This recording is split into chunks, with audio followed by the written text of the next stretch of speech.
Here is the voice of the working class, Rick Smith.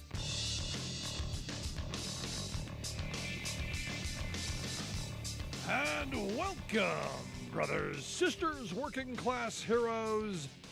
This is the Rick Smith Show. Thanks so much for being here today on the big program. Lots to get to, lots to talk about. Going to start off with the Oath Keeper guy, the white Bin Laden.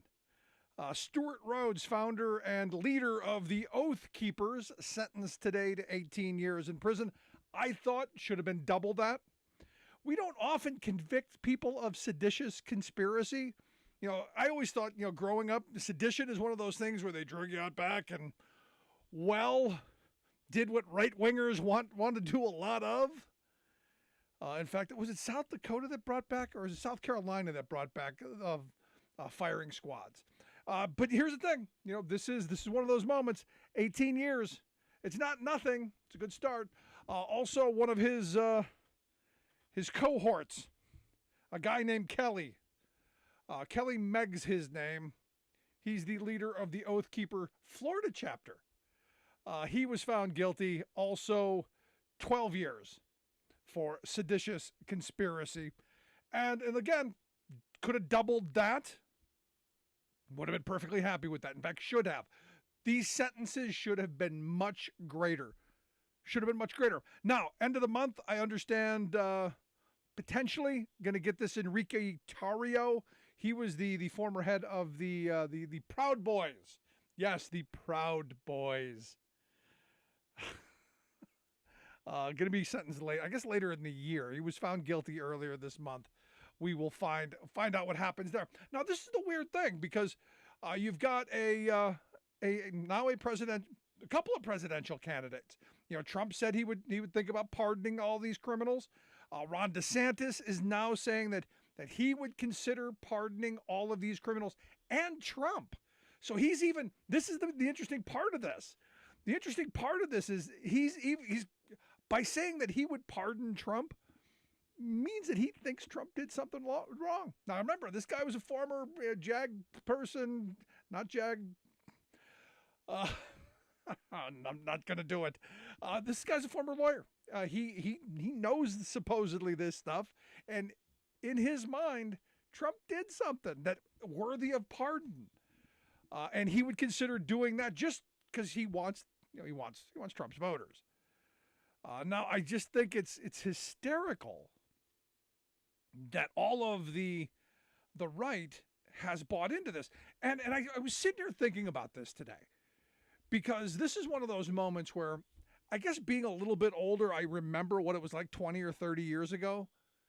If someone was convicted of seditious conspiracy 20, 30, 40 years ago, 95% of this country would be calling for the most draconian of penalties.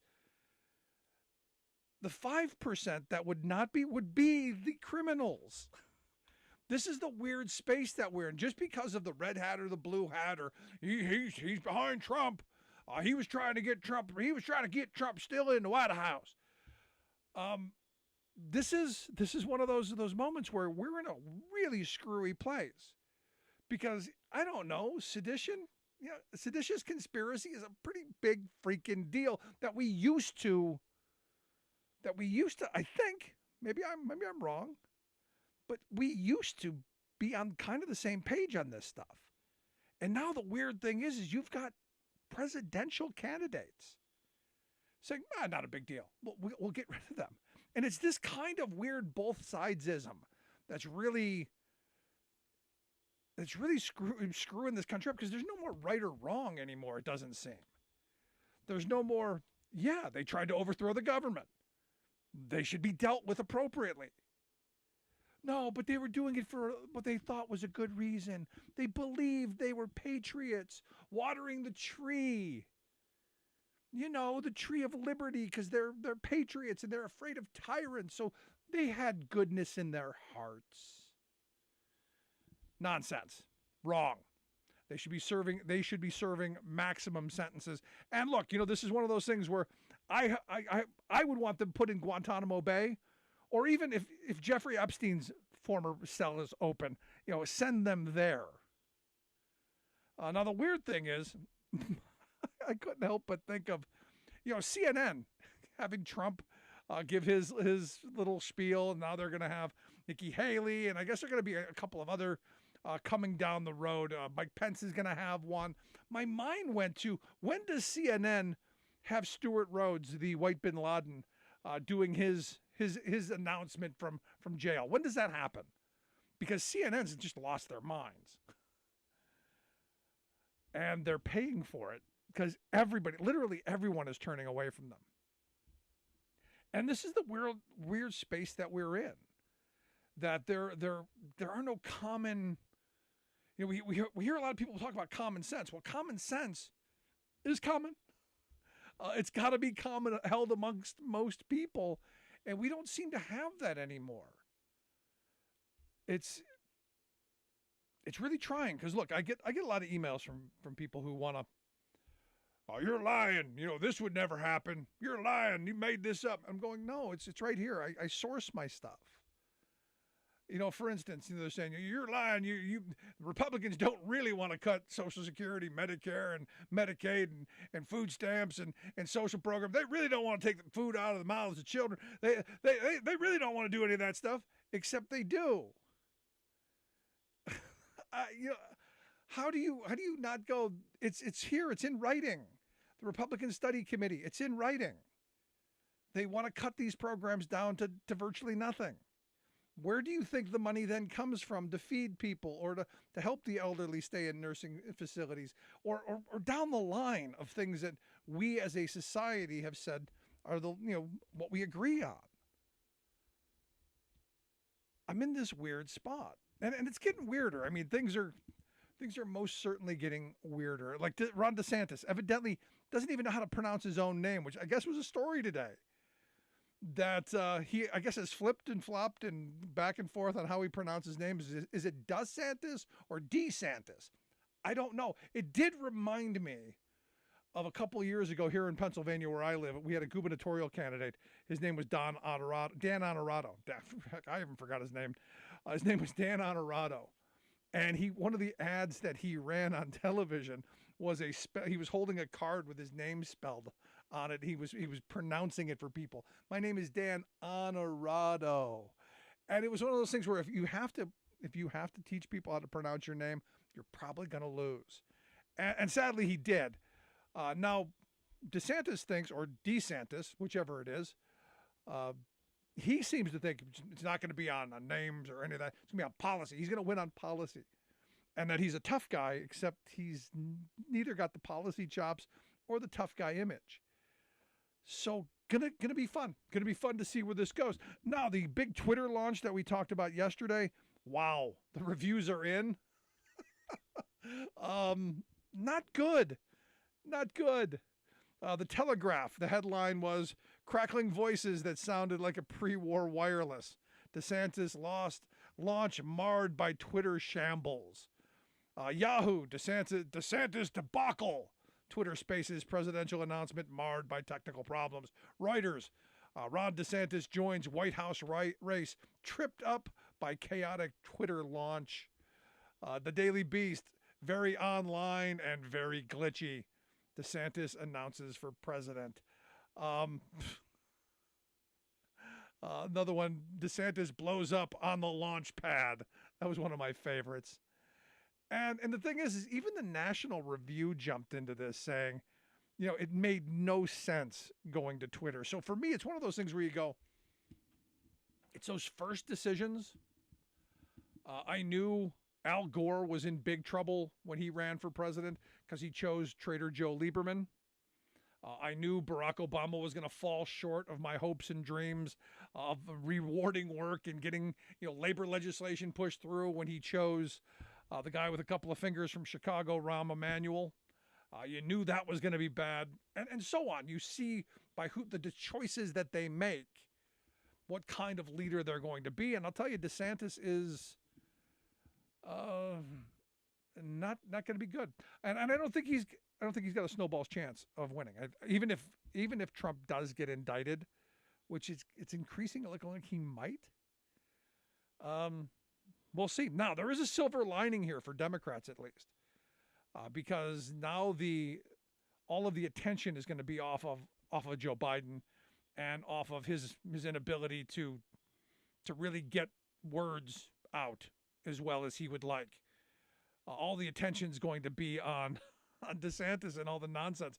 And the fact that the Mexican president told Florida Hispanics to not one person vote for DeSantis over his policies, over what he's done to migrants, over the treatment of Mexican Americans. And look, you surprised? Now, as I understand, I think June 6th is the day when no Hispanic is supposed to drive into Florida. The truckers are going to have like a little strike thing going, which good on them. You know, this is what the right did when the vaccine things happened. So going to be interesting to see where this plays out. But I'm in this spot, and I want to get your thoughts as well. Is there a way to find that middle of the road that once existed? You know, I was talking to somebody the other day, and we were talking about the Eisenhower era, because I do quote Eisenhower an awful lot. He was, you know, as I said, by today's standards, he was a socialist Republican. He could have run as a Democrat, but the difference between him and Adlai Stevenson were minuscule. You know, the differences between Johnson and Nixon weren't that great. I mean, Nixon, brought us the EPA that Republicans are now destroying. Brought us OSHA, which Republicans now are trying to destroy. There hadn't been a lot of difference between the parties. They were strong on workers' rights. They were strong on labor rights. They were strong on some social policies. They just had different ideas of how to do them.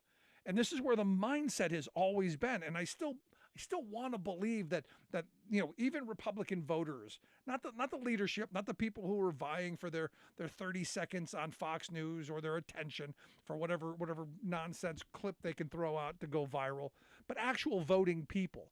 I still believe that we all want the same things. It's just, which path do you take? How do you get there? We all want safe neighborhoods for our families, good schools for our kids, retirement security for our workers, good wages to support families that generationally do better one after the other. And this is one of those weird moments because, my grandparents knew that their children were going to do better than they did. My parents' generation believed that our generation was going to do better. I believed my kids were going to do better, but that compact is breaking down. And a lot of people don't feel that way, which is why there's so much tension and chaos. At least I think so. But I want to hear your thoughts. Email me, rick@thericksmithshow.com. Gonna take a quick break. Right back after this. Stick around. You're listening to The Rick Smith Show. We're working people. Come to talk.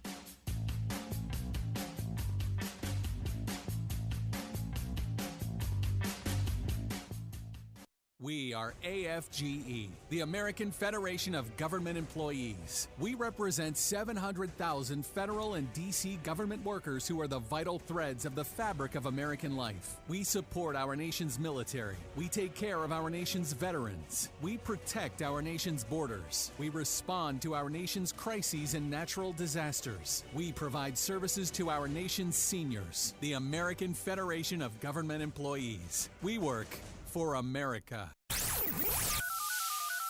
phone lines are open. Give Rick a call at 1-866-416-RICK. That's 1-866-416-7425.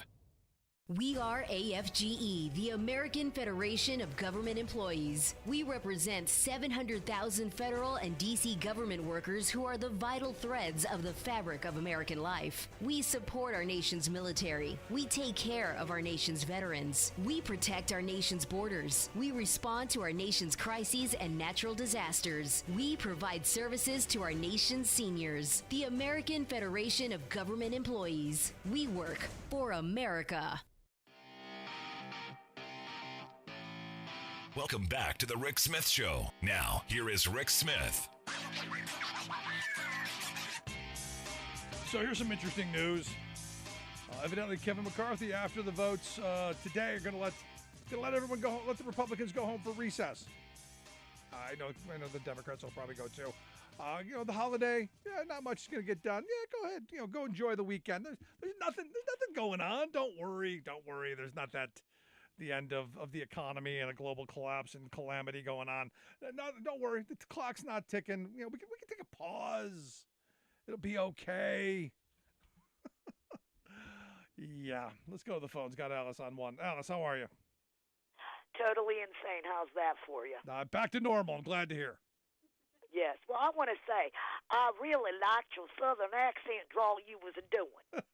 You must have been spending time in West Virginia. But don't even get me started.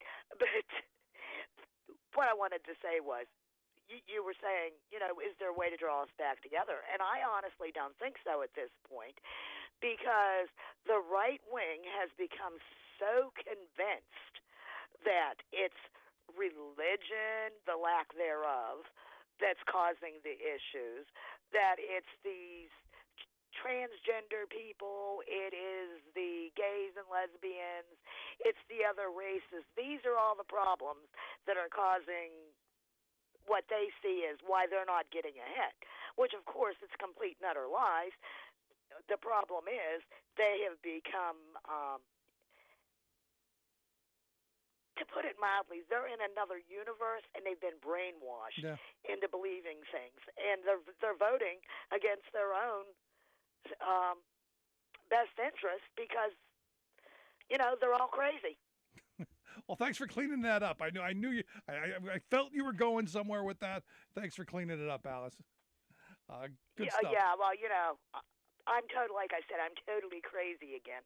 I had to deal with West Virginia again because that's not how we do it in West Virginia. Because I still don't have death certificates yet. I'm sorry to hear that. So they've sent me insane, So now everything I'm going, oh, hey, that's not how we do it in West Virginia. I've got a regular comedic thing going. But I'll talk to you later, Rick. Thanks, Alice. Appreciate it. No, I mean, this is I believe that I still want to believe that there are things we agree on. And Alice isn't wrong. I mean, the reality is we've been ripped apart on all of these different issues. And torn apart. And look, it's not new. None of this stuff is new. None of this stuff is, oh my gosh, I didn't know this existed. It's all been here before. It's a matter of how much outrage candy they're shoving down our throats and how much we're consuming of it and how much we're tolerating it.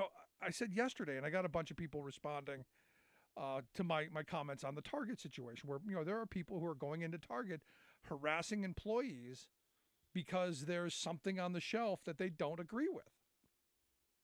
And everyone loved the fact that I'm okay with there being broccoli and cauliflower and asparagus on the shelf, even though I despise those things. I hate those things. I shouldn't have to look at those things. Now, in the crazy right-wing world, I should be protesting the supermarket to take those off the shelves. Those are bad. I mean, this is how crazy we've gotten, but there are people going into Target harassing customers and workers over things that are on the shelf that somebody may want to buy. Not them. They don't have to buy it. They can walk right on by, like I do the asparagus. But it's this, you have to think the way I do. And as I said a minute ago, I get a bunch of emails from folks who are going, well, you're lying. I'm lying because I don't see things the way you do, as narrowly as you do. I don't listen to the same information. I don't sit on the can, watching YouTube videos with my mouth open and call that research. No, I don't. I'm in this frustrating point because, we all want to be right. And reality doesn't seem to matter anymore. And this is where I think having conversations and going back and forth with each other in public spaces, face to face, is a good thing. Now, the weird thing is, again, we live in alternative realities. And I look at the RNC chair, Rona McDaniel. Rona said that Rona believes that if we default, if the country defaults on its debt obligations, it's going to bode very well for the Republican field. Because, again, they do projection like nobody else. So, even if it's going to be horrible for Republicans, you go, no, this is going to be the greatest thing ever for us. We've got to do this. This is great. I mean, you just had Matt Gaetz saying, we're not going to negotiate with the hostages. No. You and me, the hostages. And you've got McDaniel, who's the head of the RNC, saying, no, this is going to be good for us. Digging in, saying, no, this is going to be good. And why is it going to be good? Because truthfully, I believe the American people are tired of the Republican shtick. They're not as popular as they think they are. They're not as, they always tell you, when I was playing baseball and when I was playing sports in general, they always said, don't read the press clippings. You're never as bad or as good as someone says you are, especially not as good. And this is one of those moments where Republicans have built themselves up to believe that they're the righteous, that they're right on everything, that they've got the best ideas and all of this. And they're trying to project that on everyone else, when the reality is the polling on the things that they have done, not popular at all.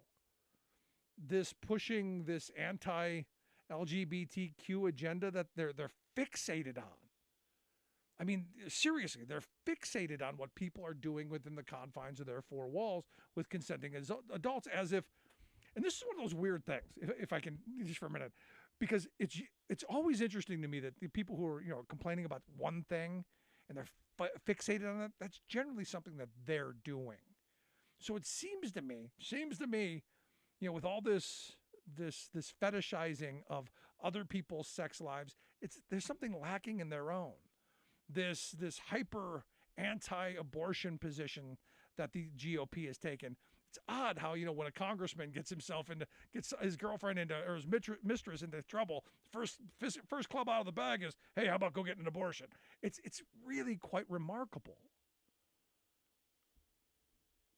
But we're just not holding them accountable. The American people are much more moderate than the extremists want you to believe. People want to go to work and have a decent job. They want to have good pay and benefits and safety on the job. They want to be able to save for retirement. They want to be able to help their kids. They want to be able to lead a life. They don't want to be at each other's throats. And our politics, and this is because the Republicans know their ideas are so unpopular, they either have to turn people off so they stay away, or they need to really ramp things up to tick people off, to vote out of anger. And they do this stuff masterfully. It's like we were talking yesterday about the gun issue. Every one of the gun training people I know, they're the first thing they're going to tell you is there's danger around every corner.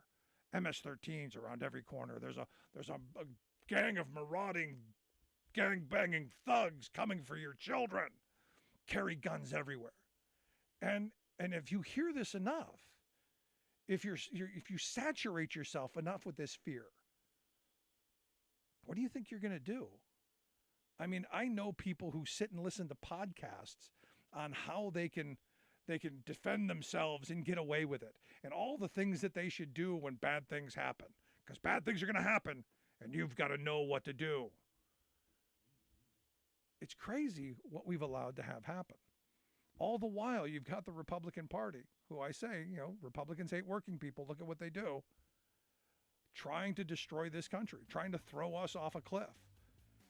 Not just me, but you and your kids and your family.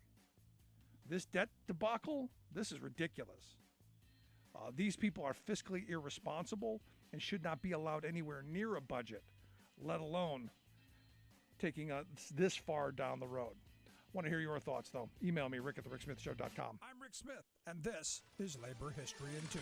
On this day in labor history, the year was 1934. That was the day trucking bosses and leading Teamsters in Minneapolis reached a tentative agreement after a tumultuous week of fighting in the city market. Strikers won many of their demands, including union recognition and the reinstatement of all strikers. Such a thorough victory at the Battle of Deputies Run earlier in the week had shaken the city's elites to their core. As the dust settled on the picket lines, Governor Floyd Olson had called a 24-hour truce in an effort to organize negotiations. The debacle of Ohio National Guardsmen attacking Toledo strikers had reached Minneapolis. Fears of a growing red menace fueled demands for a settlement, prompting Olson to order National Guardsmen into the city's armories armed to the teeth. Historian Brian Palmer, author of Revolutionary Teamsters, The Minneapolis Trucker Strikes of 1934, observed that the May 25th deal settled the strike quickly enough, but final victory would be postponed. Strike leaders had to choose which concessions to make under immense pressure from state politicians, intractable employers, and federal mediators. They also worked to avoid a potentially deadly confrontation with the National Guard. Above all, they demanded union recognition, agreed to arbitration of future disputes, and withdrew the demand for a closed shop. There was no contract, and the inclusion of inside workers proved contentious. Palmer adds the gains were limited but real enough, as strike leaders spelled out what had begun as a violent assault on strikers ended with workers fighting in their own interests, learning that they had only their union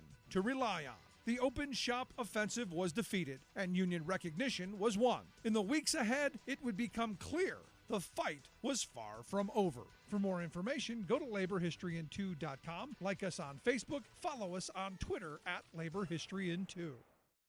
If poobahs of the National Democratic Party wonder why working-class families, which once formed the party's solid base of political support, have gone astray, they might ponder the awful message they're sending by constantly smooching Senator Joe Manchin's tail.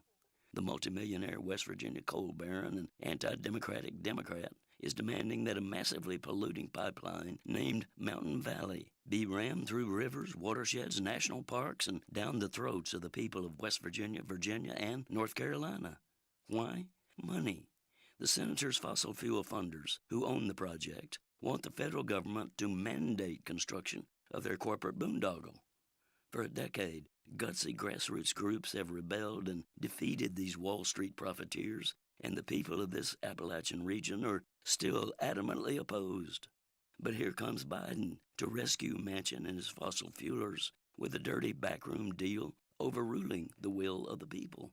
Proclaiming that he wants to advance America's conversion from fossil fuels to renewable energy, Biden is pushing a bill to make it easier and faster to get federal approval for new energy projects. Fine.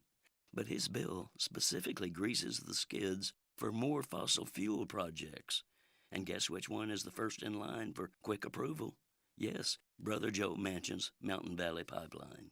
Pumping frack gas through 3 states would produce a mess of leaks and spills. But the project would also emit some 40 million metric tons of planet-warming gas a year, equivalent to the annual pollution of 10 coal plants. As the Natural Resources Defense Council puts it, we won't build the clean energy economy of the future by doubling down on the dirty fuels of the past.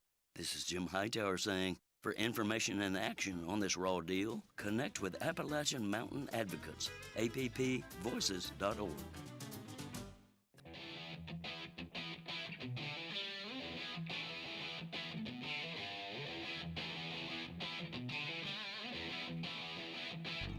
Welcome back to the Rick Smith Show. Now, here is Rick Smith. I still think it's funny, and I remember that, was it Jesus Gunn's baby woman from Georgia, who evidently believes now that there are globes everywhere. There's a conspiracy going on.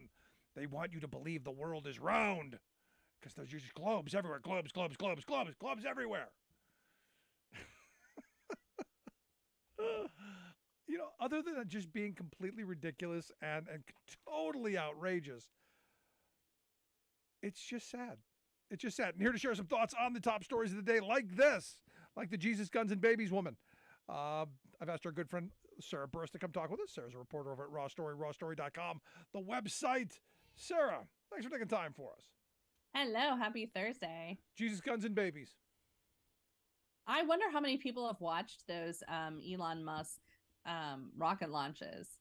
Because I think that would be a really interesting question to ask him. Be like, look, a lot of people on Twitter are talking about how the earth is flat. What do you think? I would just be very curious how he would answer that question. Maybe he would just sit there and stare at you for 2 minutes. Right? I mean, I can see that happening where he's just like stares at you and then quotes The Princess Bride. I am broke. Right? Malfunction. Something really random. Well, let's talk. Since you brought up Musk, how epic of a fail was the DeSantis launch. How big of a screw up was that? What is it that they called when the rocket blew up and they were like it was a successful failure or something like that? Something ridiculous. Mid-air dismantle, something like that. A calculated failure. No, it was an aerial dismantle. Yeah. Basically, it was that. It was failure to launch is what kept flashing on the screen, which is my favorite ever because it's like, oh, in so many ways.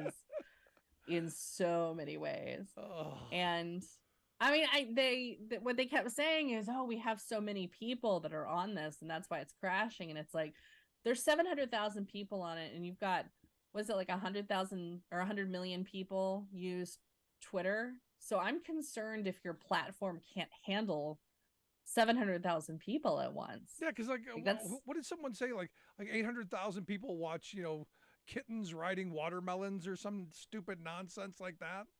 Well, there was 850,000 people tuned in for BuzzFeed to blow up a watermelon. Oh, that's what it was. Yeah. Which in many ways is a lot like what we watched with Ron DeSantis' campaign. Oh, but here's the thing. The big story that came out of it is he would consider freeing the January 6th criminals, of which are White Bin Laden, Stuart Rhodes, sentenced to 18 years in prison today, and the guy named Kelly got 12 years. I think that's a really important thing that people know, because now it's very clear that Ron DeSantis is willing to support domestic terrorism, and we know it. Our White I'm Bin just Laden. saying it. No, I mean this is but Trump said the same thing, and this is the weird place that we're in, because I think I remember a time when if someone was convicted of seditious conspiracy, which is a very serious charge, that the vast majority, like 90-95% of the people would go, yeah, string them up. Right. And I think the thing with Donald Trump is, I mean, he could be at like a concentration camp with Hitler, and Hitler'd be like, oh, you're such a great leader. And he'd be like, well, Hitler's a very good friend of mine. Hitler loves me. Yeah. Did Hitler you loves see that? me. Did you friends. see that weird Truth Social thing that he put out after DeSantis's failure? Did you see that weird thing? It's literally everything he puts out, Rick. Like everything is the weird Truth Social thing he puts out. No, I mean this was really, really where he calls him Rob instead of Ron. Yeah. He goes, my red button is bigger, better, stronger, and is working. Truth. And then yours does not, per my conversation with Kim Jong-un of North Korea, soon to become my friend. What the hell is that? I don't understand. Why are we not going? Why are we not going? This guy needs to be tested. This guy, there's something mentally going on here. Help him. And that is exactly why all of the right-wing media and every other right-wing pro-Trump person talks about Joe Biden having dementia, because Donald Trump actually does. That's the projection. Or it's that GIF with the cat who's pounding on the keyboard. It's that. That's pretty much what it seems like. Now, look, Biden isn't the greatest orator either, and I'm the first to admit it. But I think he's all there. I think he's got some linguistic problems. He's never been Bill Clinton or Barack Obama. I think he's all there, and I love the fact that he's doing good things. But it will be an interesting debate season if you've got Biden on one side and Trump on the other. Just I don't know. And the thing is like Biden has a stutter, and so it's very clear. I think it's like R and P letters are the ones where you can see he's supposed to say one word and then he just changes it very quickly, which is the tools that they give you whenever you're doing speech therapy to be able to get through a stutter. And so it's just it's like you can see it when it's happening and you can understand it. At the same time, I feel like he is always trying to be this very steady, calming sort of hand where he's like, nobody freak out. Everything's okay. The room might be on fire, but the firemen are coming. We're going to put it out, right? And Trump is just going to be like, fire, yay! Let's have more. That's about the size of it. Now look, everybody who's going to send me mean emails and tell me that I'm mean to Joe Biden, I think Joe Biden himself would tell you he is not the greatest orator in the world. But policy-wise, the guy is banging. And that's, I don't care if he can, I don't care if he just stands up there and waves. It's the policies that I'm interested in. And the steadiness, like the Yep, safety. the I feel calming. very safe as an American that his hand is on the button and not Donald Trump's, because Trump would be like, fire, yay, right? It's I mean, nuclear hurricane. yeah, it's really bad. It's really not safe. And I think that there's a lot of people who are cool with that, because they're like, yeah, let's nuke something. Let's, there's something weird out there. Let's shoot it and see what it does. But, it's like, that does not work. Is that how they for talk an American in president. Oklahoma? Well, I've been watching Skinwalker Ranch. All right. Now I know. All right, there you go. And see, it's like now it's like every time they see something weird, they're like, let's shoot a rocket at it and see what happens, And it's like, this feels like every weekend in my childhood. Look, and there's nothing wrong with that unless you're the leader of the free world and could cause the lives of millions of people. Yeah. Now, speaking of weird and bizarre, you wrote a piece this week that I found extremely important. I did not know there was a documentary coming out on Amazon about the Duggars, the brood and counting group. Was it shiny happy people? Should be more like shady crooked people. But thoughts? I mean, do we need more of this? So what's funny is when you're talking about, you wrote a weird story this week. I thought you were going to talk about the UFO story I wrote, because I really did write a UFO story. No, that one was good. That was much better than this one. But the interesting thing about the Duggar, that frankly I didn't know, is I knew the whole piece about Josh Duggar as a child molester and a pedo and a creeper. I knew that there were a lot of issues with the family and that they're very right wing. It sort of deals with the church that they're a part of. Yeah, they're part of the Quiverful movement. And the kind of like the cultish behavior about the church and how they really train them to be these right-wing soldiers, and the kind of like homeschooling that they do, and how just completely disturbing that it is. And they do have a couple of the Duggar children who've either left the group or who are willing to sort of talk about everything and how they've really parted ways with their family and why. I mean, I'm sort of fascinated by the psychology of people who buy into cultism, who totally are willing to put their faith in absolutely anything and be like, here's all my money, here's everything in my life. I just found Joe. Joe knows everything. Right. I'm going to follow Joe. Right. Yeah. And I find that fascinating, because it's like, what in your life, is this a nature or a nurture thing? Yeah. Right. Are you just predisposed to be obsessed about something enough to put your children in danger, next to this Josh guy who's willing to rape a child, his own siblings. Yeah, exactly. And that the parents then covered it up. Right. Like it's a lot of it is really disturbing. It talks about the family, but more it talks about that religion and how messed up it is. And what the producers have said is, there's so much footage and so much information that we were able to dig up that Josh Duggar is just the tip of the iceberg. Oh, of course. How bad it is. This is the weird thing, because I've talked to people who were part of this Quiverful movement. This isn't new to me. We were probably talking about this 12, 13 years ago. Because we had, in fact, I remember a woman who had escaped, one of these kind of groups where they have, 15, 20 kids. And the idea is to turn them into Christian warriors, and not just foot soldiers, but people who get into high power positions, and they do a bunch of networking and wealth building.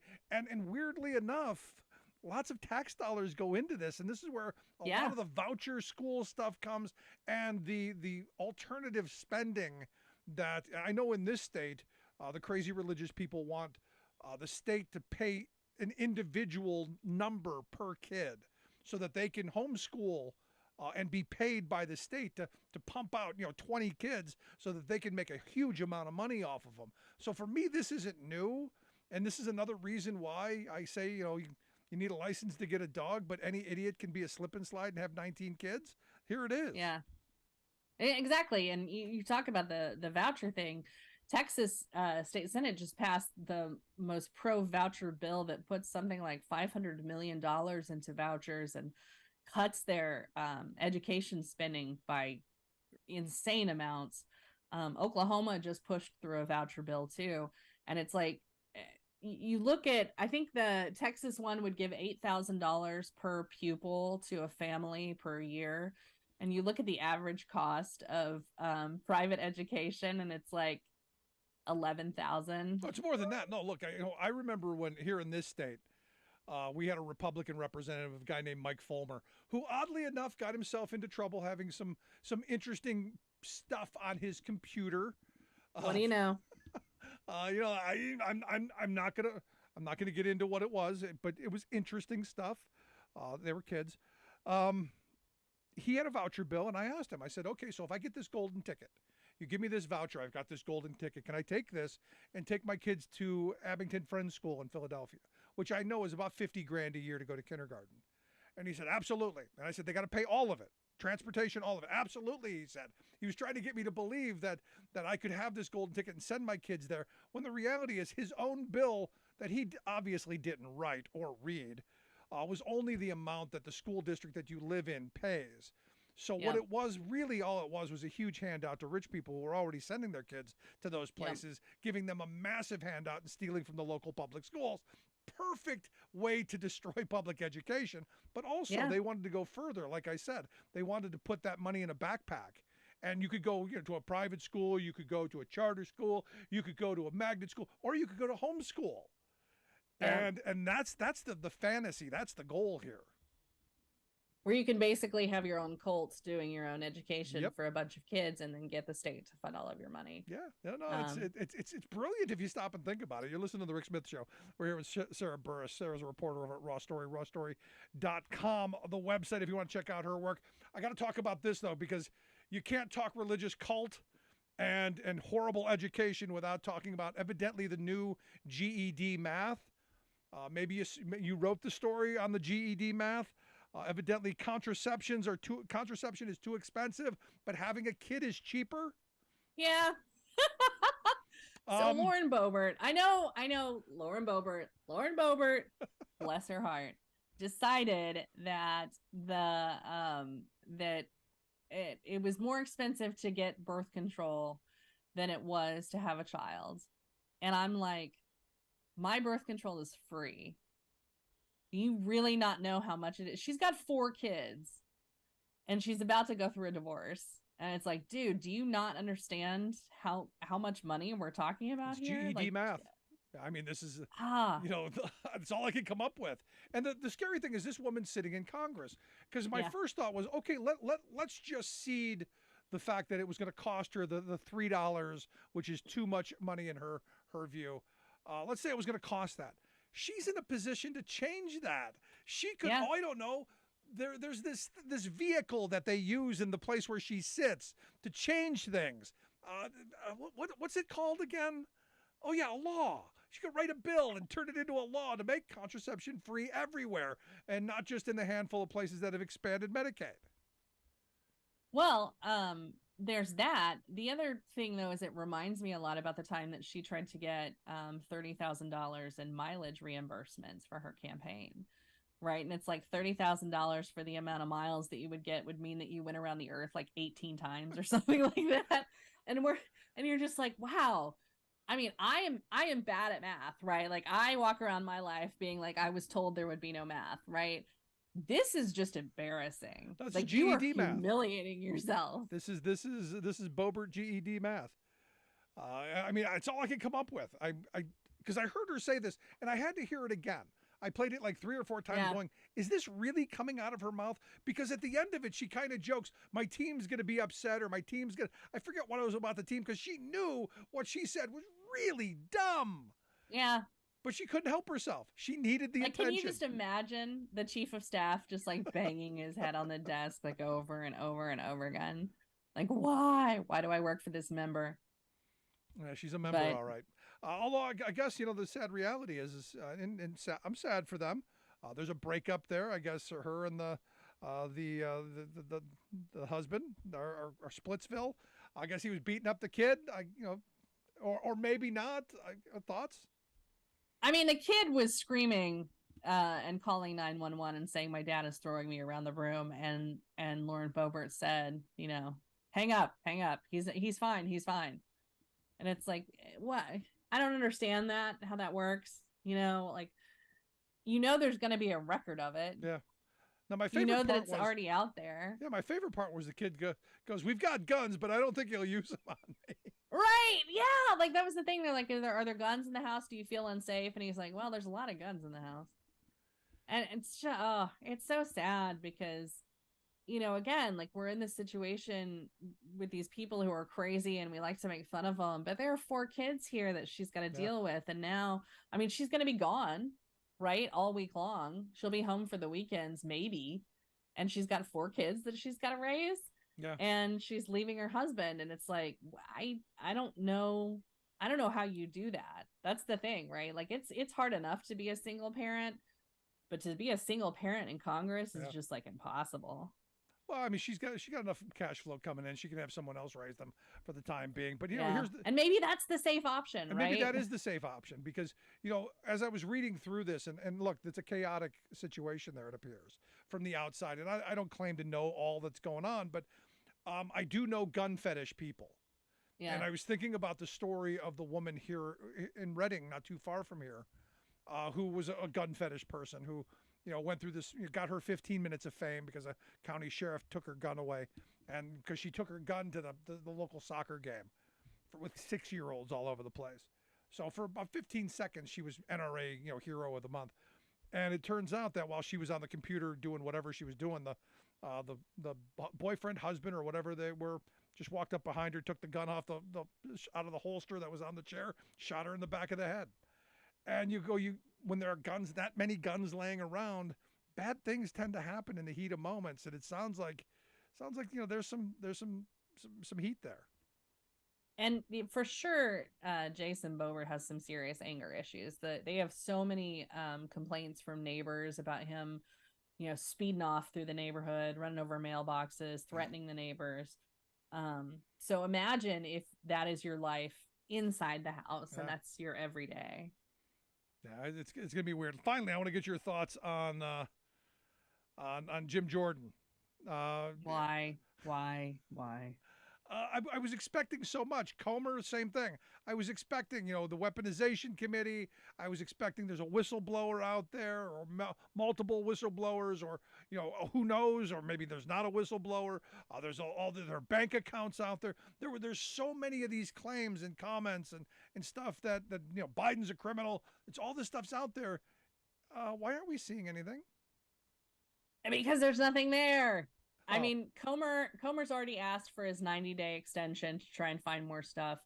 Today, the only thing that Jim Jordan could come up with is a 2008 chart that's a pyramid of extremism that says that if you're building a right-wing fundamentalist group, usually it begins with people who are activist members of right-wing groups, such as the Republican Party, the NRA, right? That is the baseline. The Proud Boys, right? They're not... the Oath Keepers. Well, the Proud Boys and Oath Keepers are level 2, right? Like that's where you get escalated to the militia, and then from the militia you get escalated to the, ready to park a moving truck in front of a federal building people. Right. So, and all of these Republicans and the Heritage Foundation were just like clutching their pearls all day long and being like, "You're calling us terrorists." And I'm like, would you like to denounce radical right-wing terrorism right now? Yeah, no. Please. I would love for you to. By all means, here's the microphone. No, I say this all the time. Why can't why they were for years? Rick Santorum was key. Why can't you denounce Islamofascism? Why can't you? Yeah. Why can't you denounce Stuart Rhodes and the Proud Boys and these your marching soldiers? Why can't you denounce that? Why is it so difficult to say, violence, political violence is bad? And it would give them an opportunity to be like, on both sides, those dirty Greenpeacers like to throw paint on stuff, right? I mean, and the gay people with their glitter.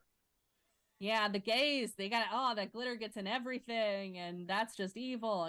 That's political violence on my vacuum cleaner.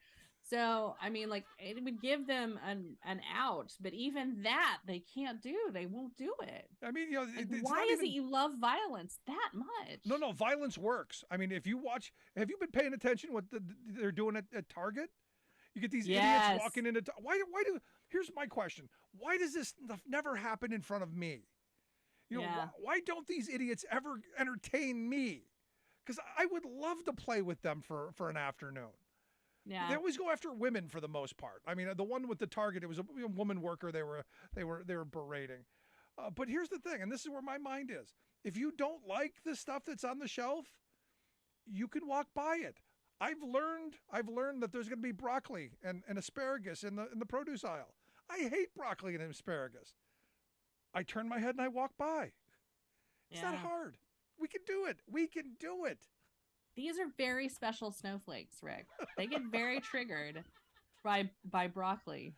But I had a family member who posted something on from Target that it was a little girl's T-shirt that said Queen on it, and and he was like, "We're never shopping at Target again." And I'm like, "Really? That's the one that you find objectionable? Like, God forbid you see a unicorn with a rainbow coming out of its butt. I mean." You're going to have a coronary at that point. Is there such a thing?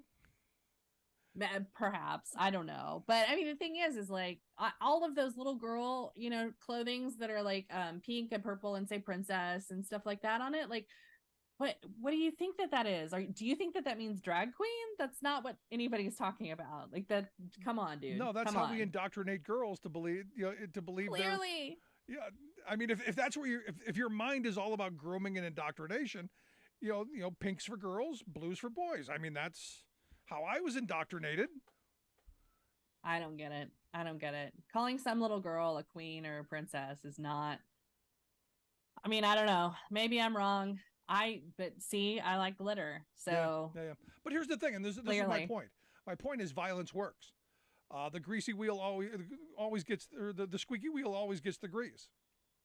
And they understand this, and they're willing to cause as much chaos as possible because they know they've got a legal defense league behind them that no matter what happens, they're going to be okay, and they're going to get more popular because, well, that's what their base wants. The problem is that you're also going to be doing this in some stand your ground states, and I would be very careful.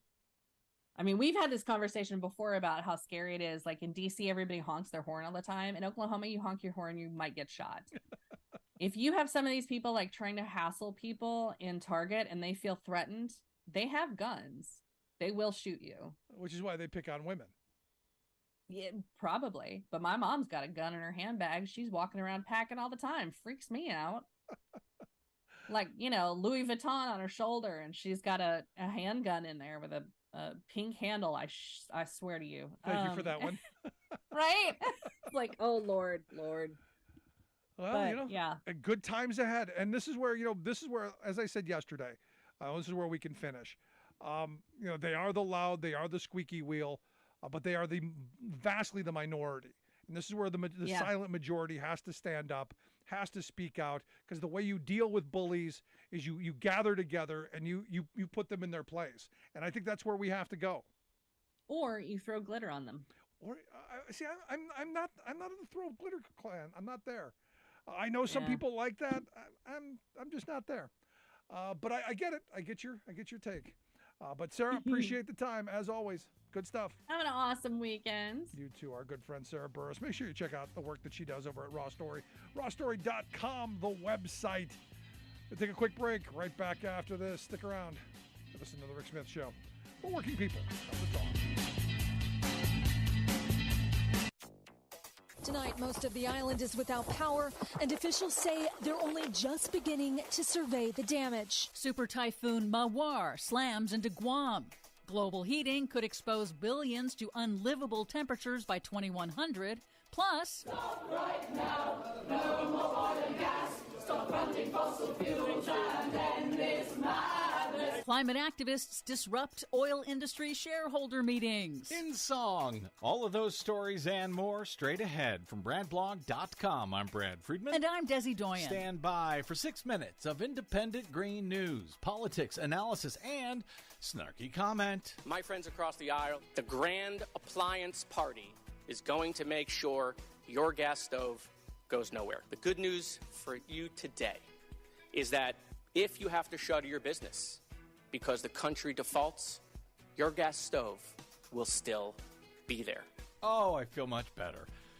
This is your Green News Report. I look forward to the legislation of our time, the Appliance Bill of Rights. Okay, Desi Doyen, it kind of spun up out of nowhere overnight, but a huge storm in Guam. Yes, nearly the entire island of Guam is now without electricity after Super Typhoon Mawar rapidly intensified just before slamming into the U.S. Pacific Island territory as a powerful Category 4 storm on Wednesday. An unprecedented ninth Category 4 or 5 storm to hit a U.S. state or territory since 2017. Studies show that rapid intensification of storms is increasing in both frequency and magnitude, driven by rising ocean temperatures from human-caused climate change. A suite of new studies exposes the accelerating impacts and costs of burning fossil fuels. The first warns that ever higher temperatures generated by man-made global warming will render parts of the world uninhabitable outside of the geographic human climate niche, the temperature range in which civilization has flourished for millennia. If countries only meet their current climate targets, the world would be on track for 2.7 degrees Celsius of heating above pre-industrial temperatures in coming decades. That would expose about a third of humanity to unprecedented heat, forcing up to 1 billion people to migrate, in turn increasing conflicts over resources. Sounds bad, but do I still get to keep my gas stove? A second study estimates that a multi-day heat wave striking during a multi-day power outage in Phoenix, Arizona, would push nearly 800,000 people to seek emergency medical attention for heat stroke or other heat-related illnesses, overwhelming the city's hospital capacity. The researchers warn other cities face similar risks from overlapping blackouts and heat waves. Blackouts nationwide have more than doubled since 2015 as heat waves intensify because of man-made global warming. A new analysis by the World Meteorological Organization finds that since 1970, climate and water-related disasters have killed more than 2 million people and caused economic damages on the order of $4.3 trillion. More than a third of the economic damages from those disasters occurred in the United States, but nearly 90% of the deaths were in developing countries. The WMO says early warning systems have reduced the human toll of extreme disasters, but the trend of economic losses continues to rise. Not a whole lot to snark about today. No, unfortunately. And now a new groundbreaking analysis for the first time has quantified the economic burden that polluting companies have imposed on society. The report, called Time to Pay the Piper, finds that the world's top 21 fossil fuel emitting companies have caused more than $5 trillion in damages from decades of pollution and climate impacts. The study calculates that polluters owe at least $210 billion annually, or $23 trillion total, in climate reparations for current and future damages to come over the next few decades. Yes, but think of all the profits they made. Well, the oil industry certainly can't afford it. Highlighting the fossil fuel industry's record profits last year, climate protesters in the UK are disrupting big corporate shareholder meetings to increase pressure on the fossil fuel industry and its funders in the banking industry to stop causing catastrophic global warming. Thank you. At Shell Oil's annual meeting this week, CEO Sir Andrew Mackenzie, whose company pulled in a record $39 billion in profits last year alone, scolded the activists who delayed the meeting. Excuse me. I think we've heard your point. You've made it several times over. Yeah, you've heard their thoughts several times over, and yet for decades, you continue to kill the planet. What's up with that, Sir Andrew? For much more on all of these stories and the ones we couldn't get to today, check out our website at greennews.bradblog.com. Are you tired of think tank approved corporate news and commentary? Are you tired of CEOs telling you what to think, who to hate, and who to vote for? Well, welcome to the Rick Smith Show. We don't take orders from some boardroom, and we don't do focus groups or talking points. We don't work for them, and we never will. I'm Rick Smith, and I work for you. Join us daily at thericksmithshow.com and download the podcast and never miss a minute.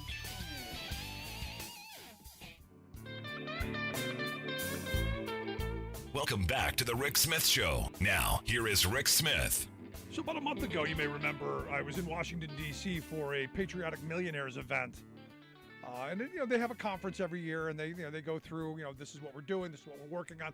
And one of the things I learned that they're working on while I was there is they're talking about taxes in a place called Whiteville, North Carolina. And it's nonpartisan. They in fact, they want everybody of every political stripe to come in to talk about taxes on a non-political basis and how we best fund the things we need, what rates we should have, and point out the fact that the very well-to-do have been walking away for a very long time, and maybe it's time we bring this back. I've been asking for a long time, what could you reunite the country? This could be part of that. And here to share some thoughts on the project that they're doing, I've asked Kat Hadley to come talk with us. Kat is the state campaign manager for the American Agenda, the good folks over at the Patriotic Millionaires. Kat, thanks for taking time for us. Yeah, thanks so much for having me. I'm excited to be here. So this is, I've been asking for a long time, what are the things that could draw the country, reunite the country around a common cause, around a common idea? We talk about common sense, something's got to be common. And I think taxation, when you explain it in certain ways, can be that thing that brings us together. So tell me, what are you guys doing and what is this American agenda that you're working on? Yeah. I am the manager of the Great Economy Project. It's at AmericanAgenda.com. And the goal here is really to start a movement that's going to focus on getting people to, really understand and then take action to reduce extreme wealth inequality by raising taxes on the super rich and increasing minimum wage. More importantly, this is also about reminding people, especially people often left out of the political equation, to reclaim that political power that they've been told for years that they don't have. I think that a lot of people that we run into, they come in, and a lot of what we're doing too is giving them data to back up their lived experience. So it's not just, I'm struggling, this must be a me issue. It's that there are systems that are working against you. And, in reality, everyday Americans are getting a raw deal right now. The system is rigged against them. The economy is rigged against them. And so, you don't have something where you can bootstrap it. That just doesn't exist. And I would argue maybe never did, but, I think what we're doing here is really trying to remind people, that it's beyond just like, oh, your vote matters. This is also saying, you have a voice. These people work for you, and you need to remind them of that. And so that's what we're working on in Whiteville, and it's been going great. I've been loving it, so yeah. No, I mean, when I talk about taxes with people, I always talk about the good socialist president, Dwight David Eisenhower, and how the tax code worked back then, where the bigger your shoulders were, the more water you carried back to the cave. The more we give, the more we expect from people. And that somewhat resonates, but I know you guys have gotten your elbow deep into this community.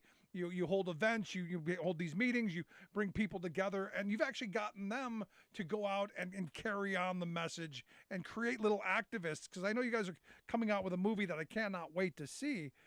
But do you find that, that there's an epiphany moment when you're talking to people? Because, politically, folks are dug in. I have Republican friends who believe, no, we can't raise taxes. Raising taxes is bad always. It's never good. It's going to kill jobs. It's all the, and on the other side, no, we have to have high taxes. Do you find that people are dug in and after a bit of, education, maybe they come somewhere to the middle on this? Do you see that? Yeah, absolutely. I mean, I think another thing to point out here is that a lot of people do agree on this issue. Our real strategic thing is, can we make this their issue? Can we point out that the other things are noise and distractions, or if we increase taxes, how much better these other things that they're struggling with will get, right? And so I think it's a few things, but really, you know, we put together this curriculum and tried to see like, what's the moment? But a lot of them just, you know, when we explained, you know, pretty much just even like the slide of like FedEx, like if you had a FedEx package shipped in 2022, you paid more in federal taxes than FedEx did. Like those moments for people, I think are really eye-opening to how this system is actually working. And so, you know, you see people kind of go through a transformation of, you know, maybe this is an issue, but it's not my issue, to, okay, I'm upset about this. And then what do we do about it? And Right. it's been incredible. Yeah. Yesterday on the program, we had someone on from Jobs with Justice, and they just came out with a report that showed the tale of two retirements, where the average everyday working person has a 401k. I think they could put up 22 grand a year into this 401k tax deferred. But if you're in the CEO class, you can put away unlimited numbers. And they pointed out a couple of these CEOs, like the guy from Centene, the largest Medicaid provider in the country. He had a deferred pension plan of $328 million. And that wasn't even the biggest. This guy from the, what was it? This Ryan Holmes, I guess it was, had I think it was like $400 million in deferred money that, you go, how is it you get away with paying taxes and then as they explained, they go to Florida, they don't pay anything. And there's always a loophole for the very well-to-do where average everyday working people, man, we get hit every single time. Yeah, absolutely. Well, and I think too, I mean, the point of this movement is to demand that, like, it won't happen overnight, as we know, hardly any movements are overnight, but it's about demanding that they start to actually take the steps to close those loopholes. Because I think that, I mean, when we talk about, for some people, we'll talk about, we do a survey and it's like, what's the best decade? Like, when did you think America was thriving? When was that? And, if they talk about a lot, some of them will talk about, like the after World War II, this is when I really felt like things were good. And so we'll talk about, let's look at the tax rates then. They were incredibly high on the wealthy, and so like, let's look at the difference that made. And I'm from Detroit, we've been really hip, but we saw Detroit really get built up, those Sears kit houses and Dearborn, things like that, and these communities, they need that reinvestment, and they need the rich to pay their fair share. Yeah. For me, I kind of hate that fair share argument because, that's subjective. Look, the reality is we need investment in communities so that rich people can get rich. Because they didn't just happen. The investments that taxpayers have made over the years with our roads and our bridges, our education system, our court system, you can go on and on about the investments that were made and that need to be maintained. Sorry, if you benefited from it and you benefited from it mightily, you should have to pay for it. I got in trouble with someone not too long ago because I said, if I were back in the Eisenhower era, I would be thrilled to pay the 92% tax rate. And so, oh, that's idiotic. I can't believe it. I go, no. I would be thrilled because it would mean I was making a freaking ton of money. I would be really rich. And what you guys have, or what Patriotic Millionaires have put forth is, I think going up to 80% over $100 million a year or something. I would love to pay that because it means I'm making $100 million a year. Yeah. Well, and if you're making that much, there's a reality where how much are you going to miss that money compared to somebody like, that's working a minimum wage job, who every penny counts. My background, I worked minimum wage for a decade of my life. And so I remember, working 60 hours and coming up short on rent. And that's the hardest I've ever worked. And I'm not saying I don't work hard here. I absolutely do. But it's a different thing, right? And every penny counts when you live like that. And so, Morris Pearl, who's the president of our board, talks about, the difference $50 is to somebody that's super rich versus somebody that's working for a living. It's just inherently a different thing. And so where like the $50, I mean, he's glad to have it. It's just completely different. Yeah. It's a it's a different dollar. And we learned that during the pandemic. I mean, we saw what just a couple $100 a month did to child poverty rates. We saw with just a little bit of investment and help for families did to bring down childhood hunger, to bring down all kinds of societal problems. It's just remarkable to me. You're listening to the Rick Smith Show. We're with Kat Hadley. Kat is the state campaign manager for the Great Economy Project. You can check out their website, AmericanAgenda.com. We'll get links out on social media how you can take a look at that. Now, I want to get back to what you're doing because I think it's really important and hopefully scalable and something you can move into other areas as well. As you're going through this stuff, do you see kind of an empowering sense? Because one of the things that I talk about all the time is, when people take on an issue, they get a sense of empowerment that they can change things. When they feel that power, as a labor activist, I've always felt that power that I can change things. Do you see that happening in a place like Whiteville? Yes, absolutely. And I mean, that's the thing that drew me to this, because I remembered as I'm not going to say when I was new to organizing, it was realizing that A, I wasn't alone in the experiences that I was having, and that B, policy can change this. This is a changeable system. And so we've seen people go from, I'm showing up for a free meal, maybe I'll listen to what they'll have to say, to, we have, people like April who, her and her partner are out flyering at an event with their kid, people are bringing their kids and handing out flyers and just talking to their neighbor about the minimum wage and about a path forward. And, so it's been really incredible to watch that. And, we talk a lot about, how can we make sure that, that they'll come up with all these great ideas. They're like, we want to talk to city council about this, because even though they can't change it, maybe those people will be asked to run, and then they'll know this is an issue that the people in their city care about. And they're absolutely right that happens. I'm an elected library board person, a trustee in Ann Arbor, Michigan. And when we talk about who's going to run next, it's that pool of people that we pull from often. And so I think that they're really doing amazing things. We're working on some. They want to know how to advocate. They want to know how to make their voice heard. So we're doing things like, there's a petition on the website now that they're getting people to sign, and we're going to, help them take that to their elected leaders and say, these amount of people in your city all want a higher minimum wage. How are we going to make this happen? How are we going to get to the table to actually make change on this issue? So we've absolutely been seeing people want to generate that change and do those things. And I think that's incredible, because once you get turned on as an organizer, it's so impossible to stop, right? And, I think it's going to be really incredible to see, how this program can shape not only, what people are doing on the ground now, but in 5 years, if those people say, okay, I've asked them to change this for 5 years, maybe I'll run for office, these are the things that can start to happen. And these are people that, some of them have never been political in their lives, and these are people also from across the aisle. We have people from Republicans, Democrats, independents, hate them all. We have everybody in the room.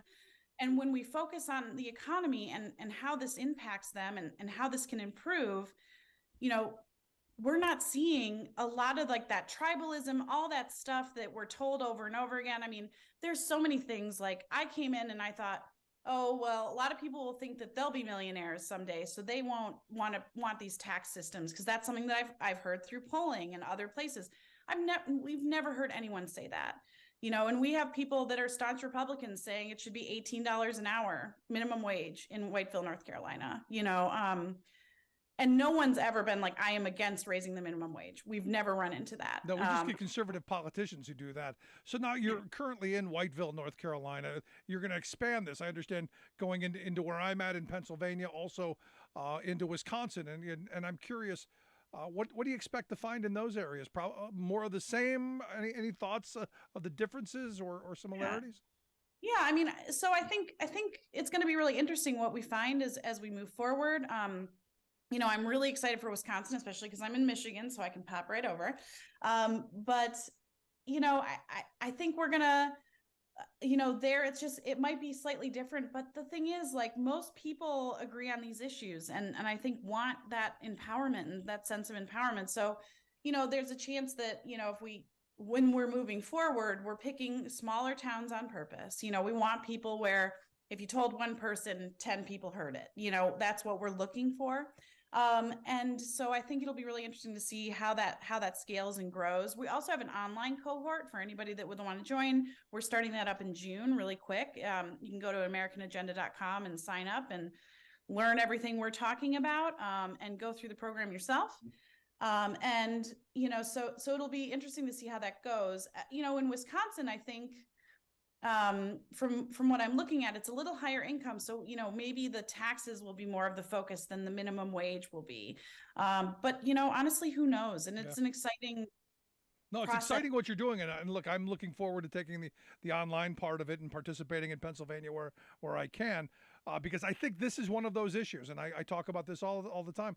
What's that issue that's going to reunite the country, going to bring us back together, revive us to be part of a community again? I often say that the way I believe it's going to happen is through the labor movement, but this is a much bigger project than I think could really be substantial.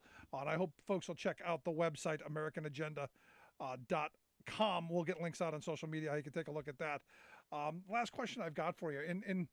In looking at this, what's the one memory that you go, this is why I do this?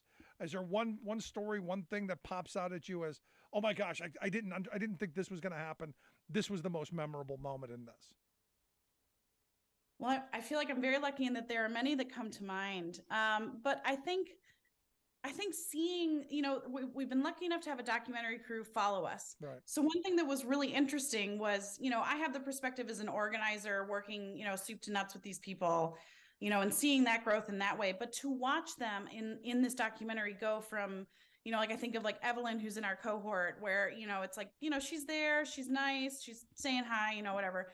And now it's like Evelyn's out there, she's got an oxygen tank and going to festivals and like walking around and talking to people at the minimum wage. And, she was talking to somebody from South Carolina and she's like, well, I gave him a flyer because we'll be there soon. But just like to see people believe this and believe in change for maybe the first time in their life, maybe the first time in forever. Like, I think that growth, is yeah. empowering. That to me makes everything 100% worth it. And I think if we can continue to do this and remind people of the power that they have, that the politicians work for them. No. Look, as a labor organizer and as an activist, that's always been right there, spot on. The thing that I find most encouraging when you see someone finally get it, when you know that they feel the power that they have collectively, that to me gets it too. So I wish you guys the best. I hope you'll come back and share more. Whatever we can do to help pass this along, I'm here for you, Kat. I appreciate the time, though. Thank you so much. You have a wonderful night, and we appreciate all you do. You as well, Kat Hadley. She is the state campaigns manager for the Great Economy Project. You can check out their website, americanagenda.com. I'm going to take a quick break. Right back after this. Stick around. You're listening to The Rick Smith Show, where working people come to talk.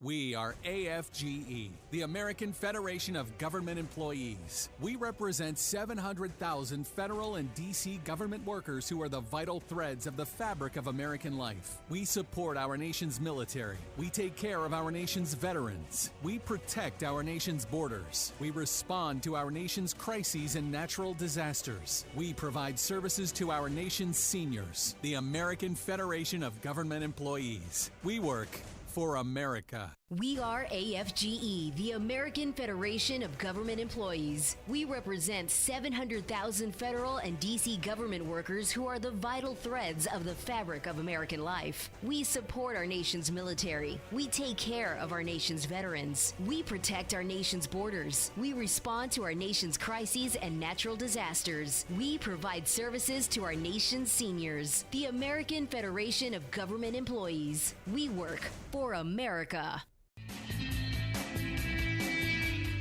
Welcome back to The Rick Smith Show. Now, here is Rick Smith. For me, the tax thing is a big one. Because I do think it's one of those things that can bring us back together. When you start going, look, we don't have the spending problem that Republicans keep claiming we do. because we're a society that believes we need to help people. We need to help, people who are struggling. And I look at myself. Look, I grew up in a housing project on the west side of Cleveland. We didn't live high off the hog, but we got by, and it was because of a lot of government programs. I mean, we were on and off ADC a number of times as my mother couldn't, find work, and then last one hired, first one fired, and things were tough. And we lived in an assisted housing, because of, the housing project is what it was, and it helped us get by. Was it great? No. Could it have been better? Absolutely, and it should be better. But you have these people and this is where my frustration is.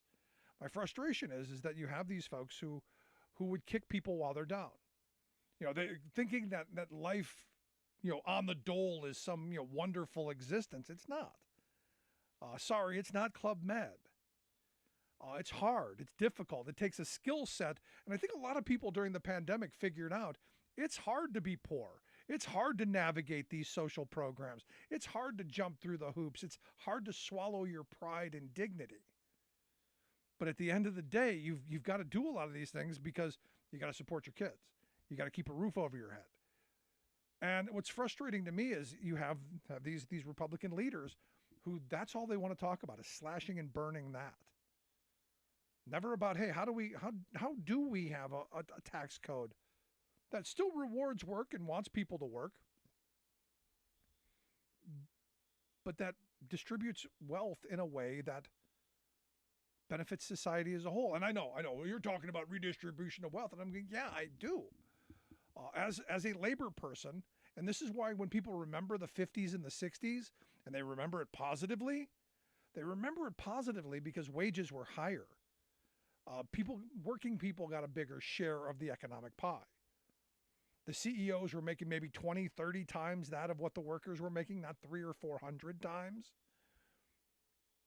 And the wealth was distributed, which meant one income could support a family, buy a house, buy a car, take vacations, put kids through school. One income. I argue you need 3 incomes today. It's no longer just 2. And that's because our tax code is so badly screwed up. I want everyone to work. I want everyone to have a job because I do believe there's a therapeutic quality in work. There's that sense of accomplishment, of a job well done, that sense of pride and dignity that you get from that. I think there's a lot of positives.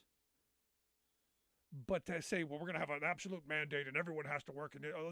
Okay, great. I'm in favor of that. But you can't mandate something and then go, oh, it doesn't exist. Or there's no way for people to get to it. This was my experience growing up. Okay, let's say there was a mandate. We weren't on the bus line. There were no jobs in the neighborhood. So where did people work? They didn't because there was nowhere to work.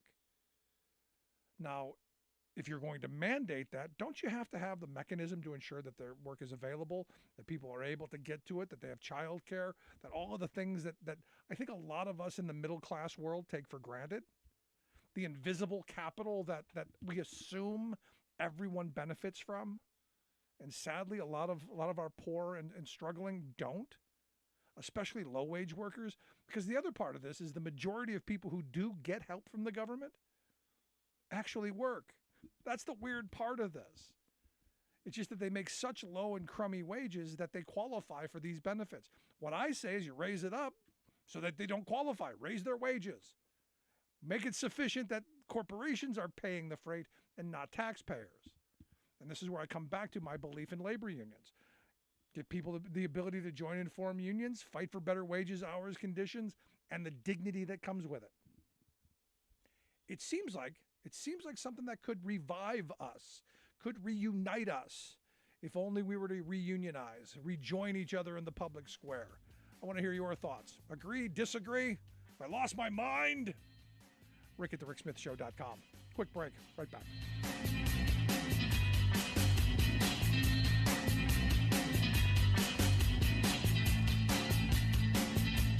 I'm Rick Smith, and this is Labor History in 2.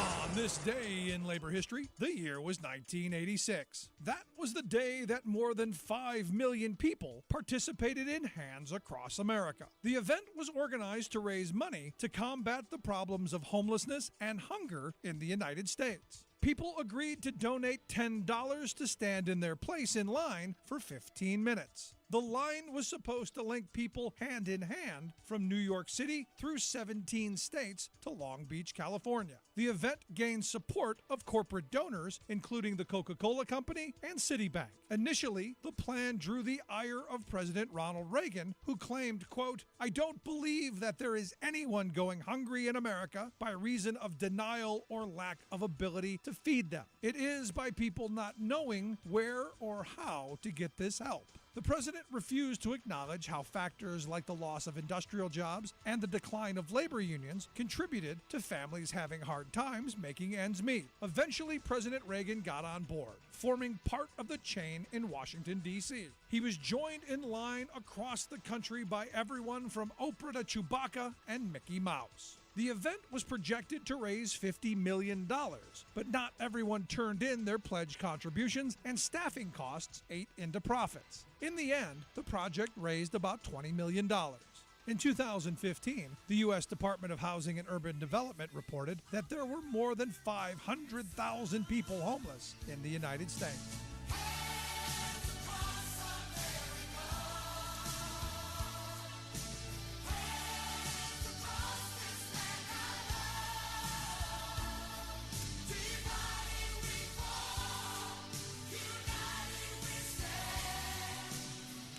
Like what you hear? Check out more at laborhistoryin2.com.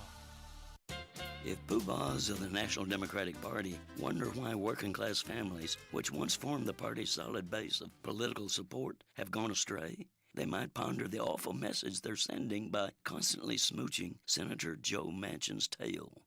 The multimillionaire West Virginia coal baron and anti-democratic Democrat is demanding that a massively polluting pipeline named Mountain Valley be rammed through rivers, watersheds, national parks, and down the throats of the people of West Virginia, Virginia, and North Carolina. Why? Money. The senator's fossil fuel funders, who own the project, want the federal government to mandate construction of their corporate boondoggle.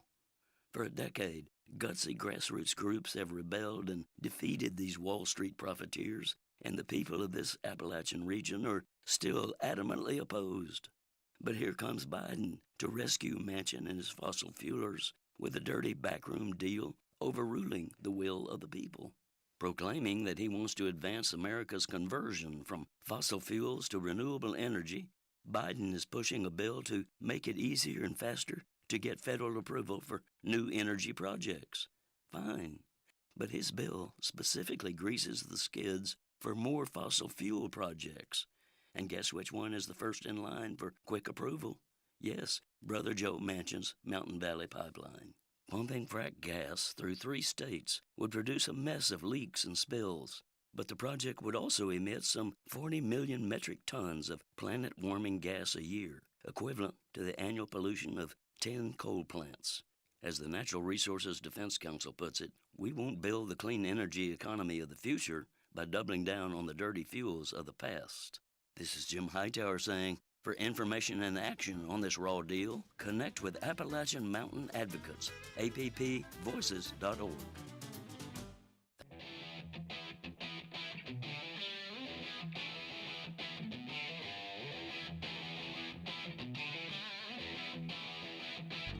Welcome back to the Rick Smith Show. Now, here is Rick Smith.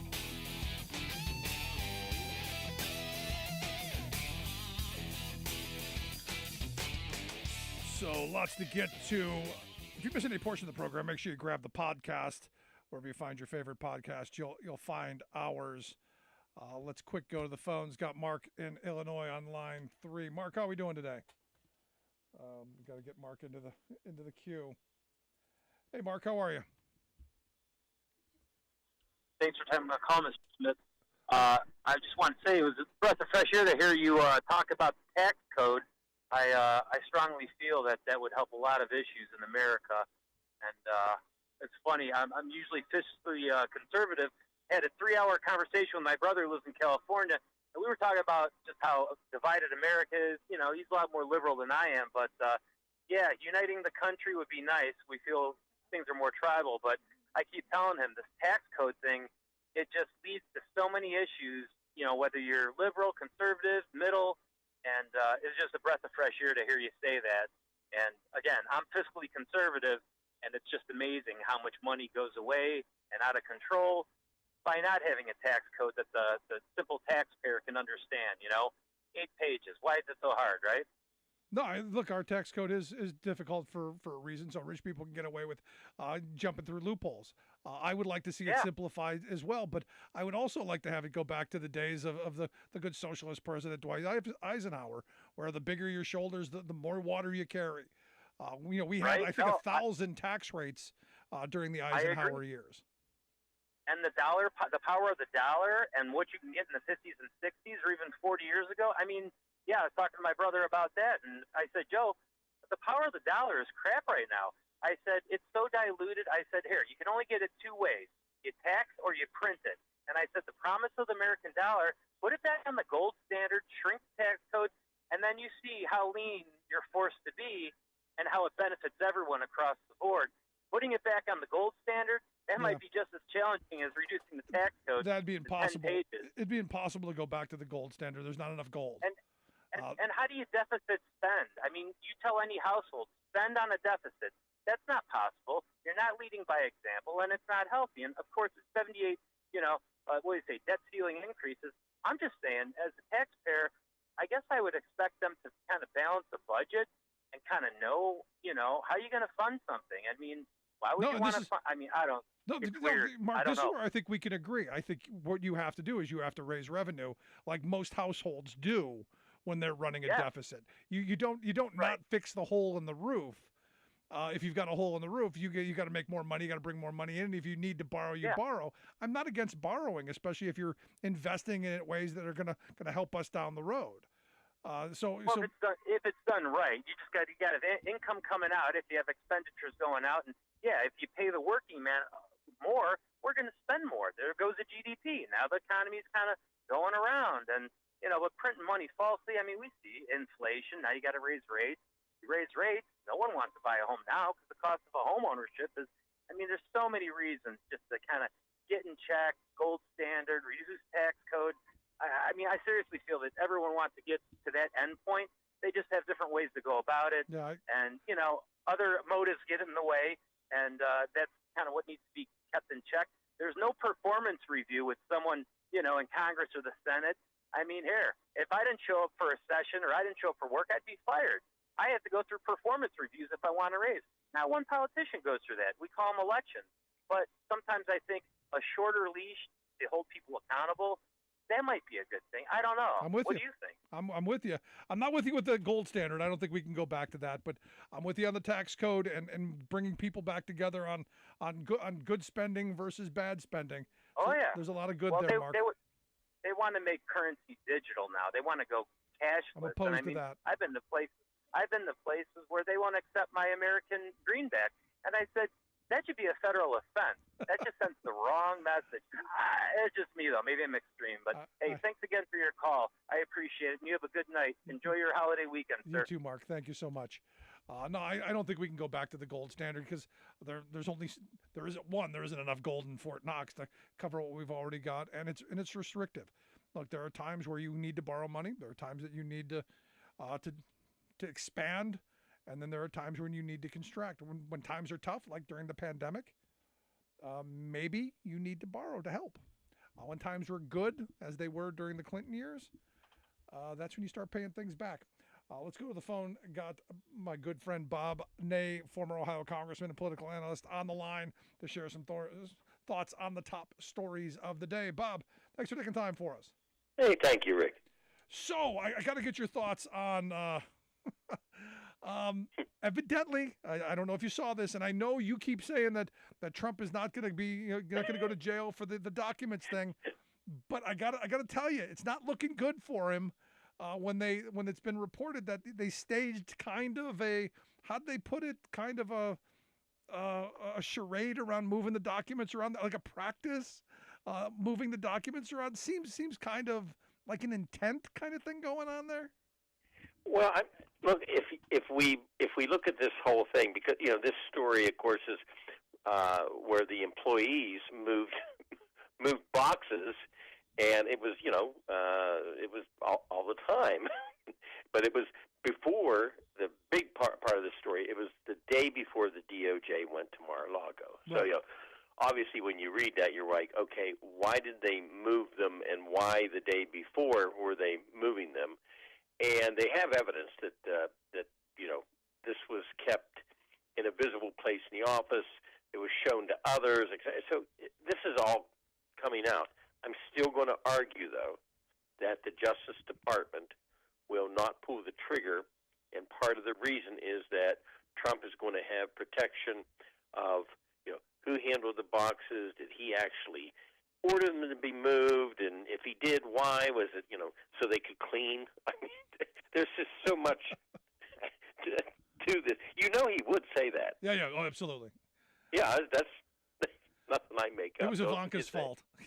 Right. Look, he's gonna throw everyone under the bus to save himself. But what's interesting is it's being reported by Rolling Stone that his lawyers are saying, "Hey, maybe you need to prepare for this," because his lawyers seem to think it's coming. Right. Well, the one lawyer for Trump, actually, they have a lawyer for the Trump employees. By the way, they have a lawyer for Trump and a lawyer for the Trump employees.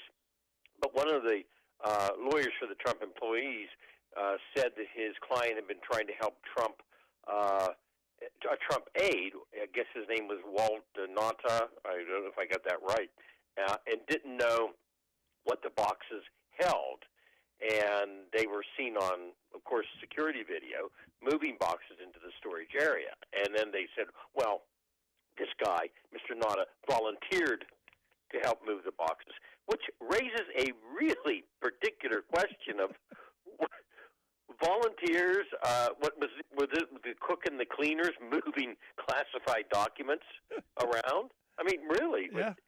When you look at it, I mean, it's just as ridiculous as can be. But I still am going to argue that the Justice Department will, not take something that they can't absolutely 195% slam dunk right now. I just don't know if justice has the will. I guess that's my point. No, we'll see what Jack does. I'm interested to see how this goes. Also, want to get your thoughts on Ronna McDaniel. Ronna says that a default would benefit Republicans. Well, I don't know what magazine Ronna is reading or what. I know she had an article in Vanity Fair or something, so I don't know what she's basing it on.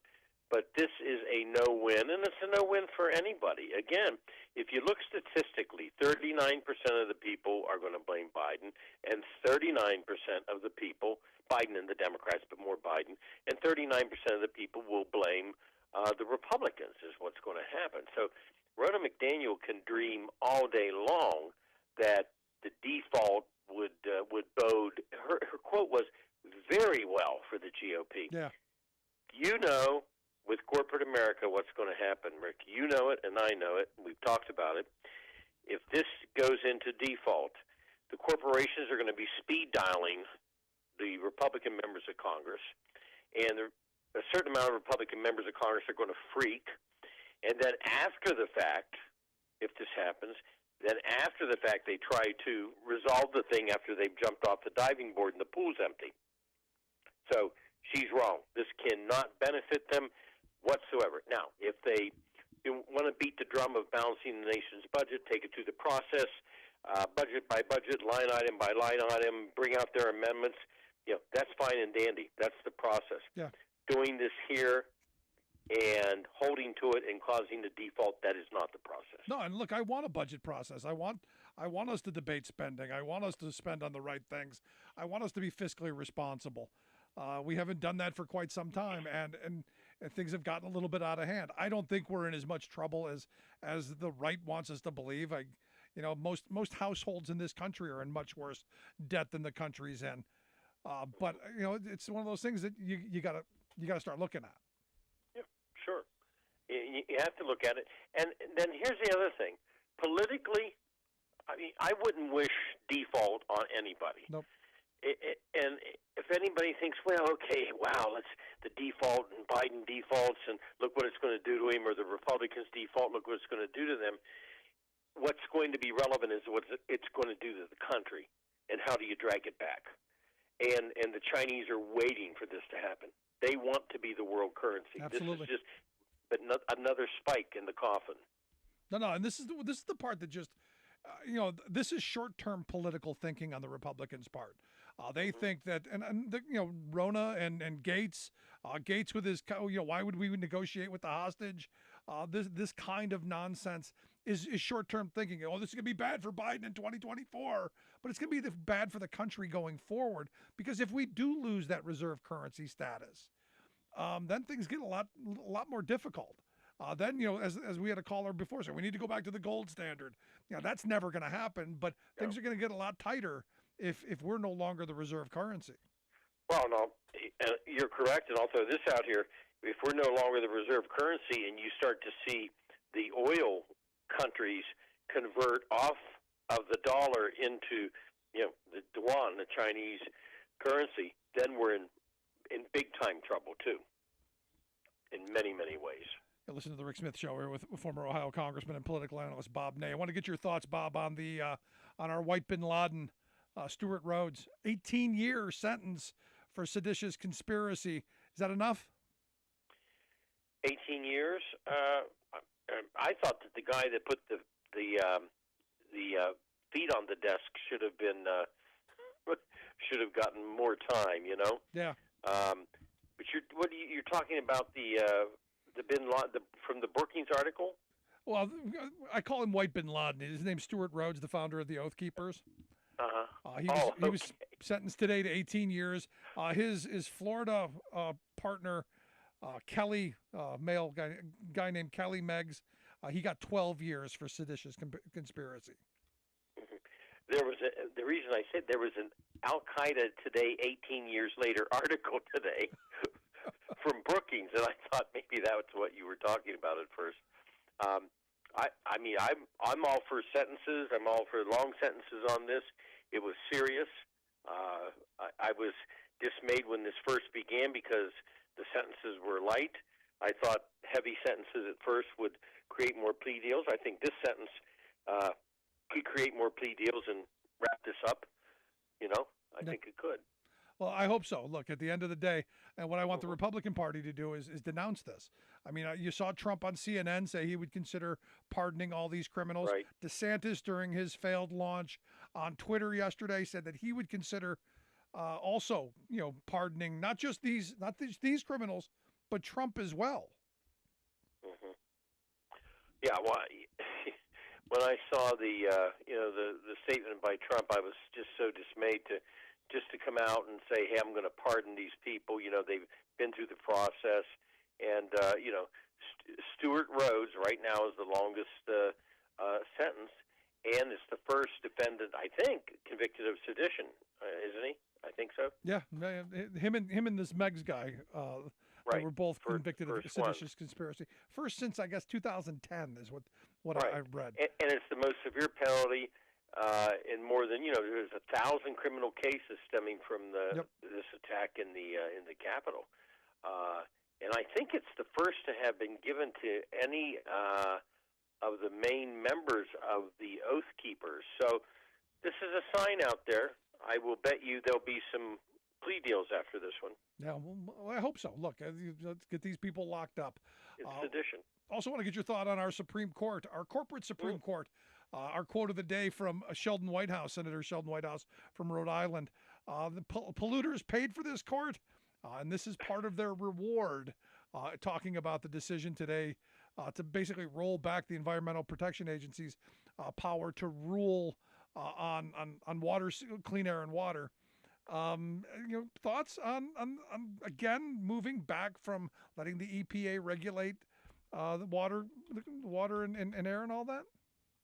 Well, what's going to have to happen?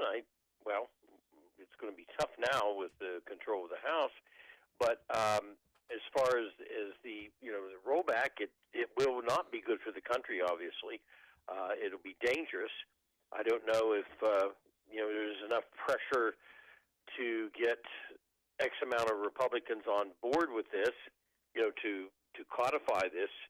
And the court, of course, has been going after, overreach or the fact that the Congress didn't do this or the White House didn't do that. So the only thing I think that can happen is if there's something put together and it's done during the election year and hammered out. And again, there are potential combinations of if the Democrats hold firm on it, of acquiring a certain amount of Republican votes, possibly. Yeah.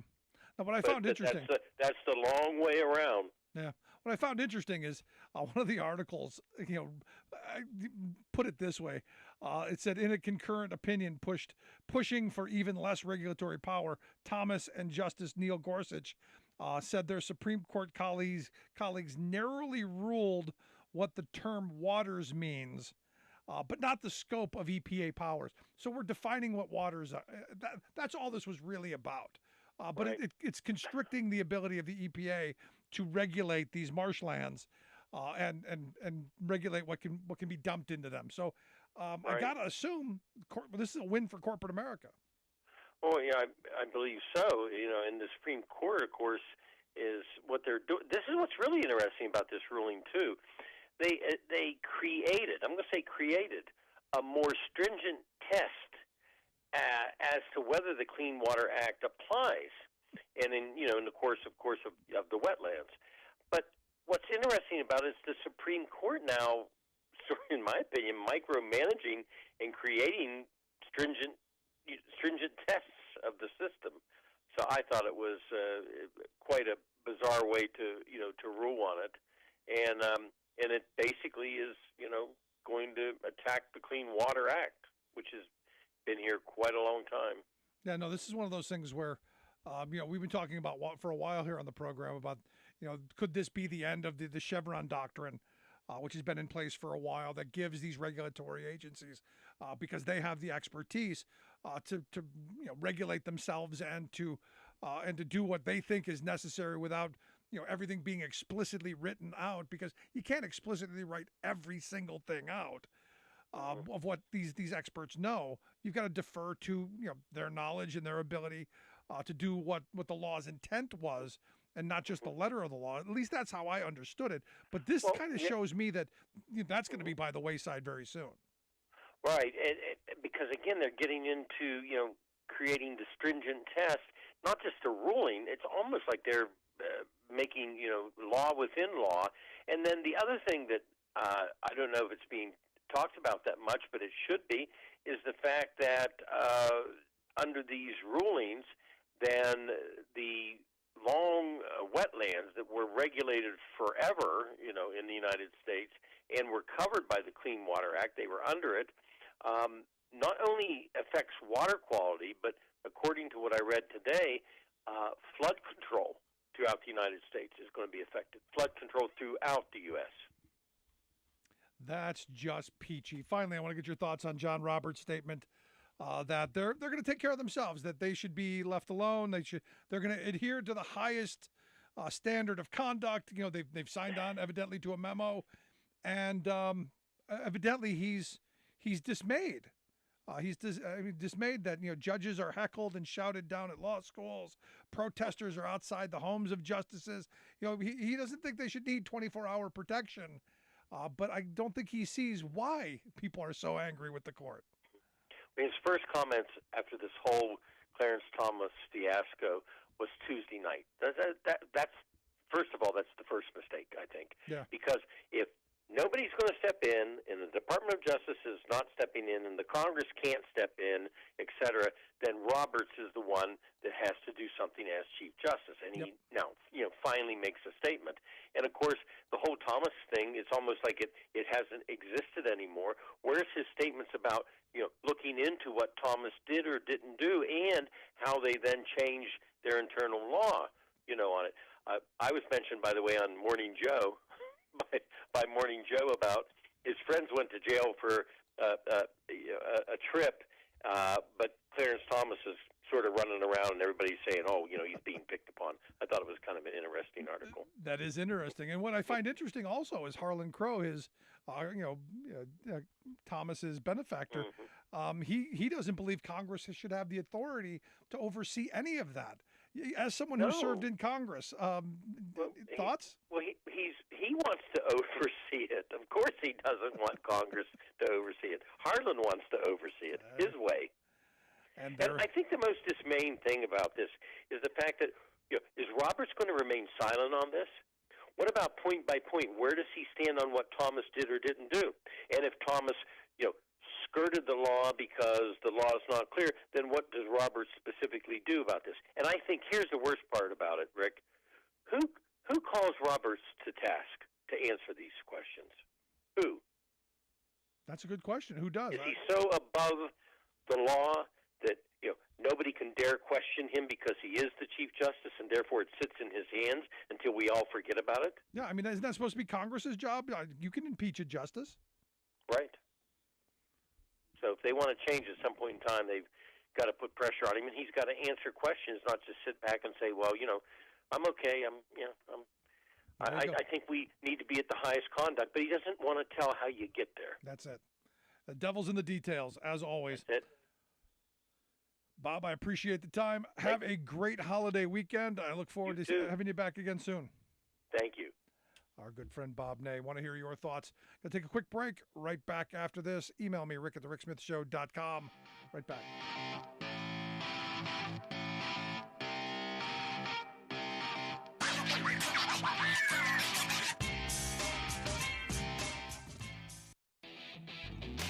Are you tired of think tank approved corporate news and commentary? Are you tired of CEOs telling you what to think, who to hate, and who to vote for? Well, welcome to the Rick Smith Show. We don't take orders from some boardroom, and we don't do focus groups or talking points. We don't work for them, and we never will. I'm Rick Smith, and I work for you. Join us daily at thericksmithshow.com and download the podcast and never miss a minute.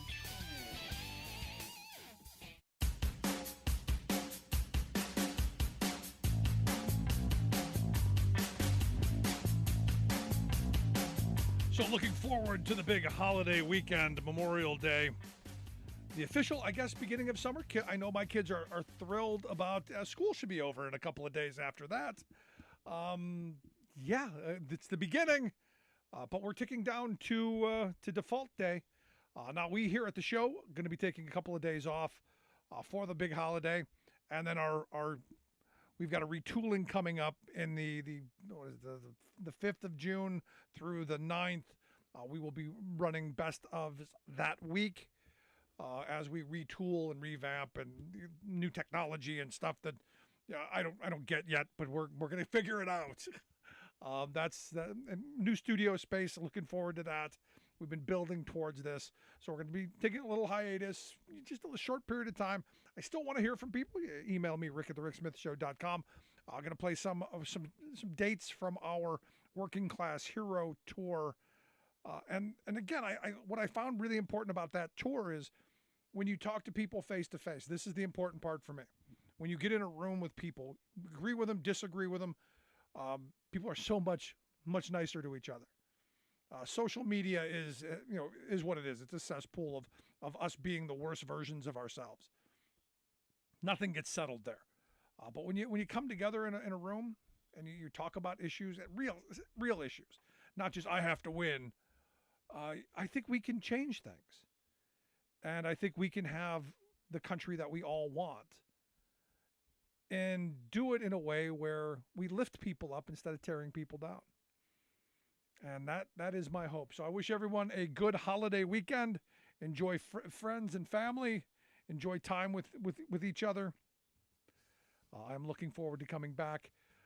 But again, have a good holiday.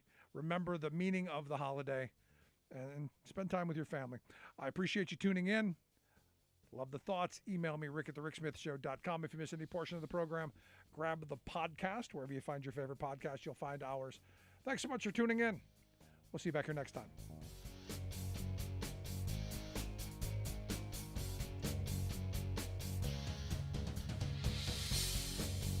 You've been listening to The Rick Smith Show.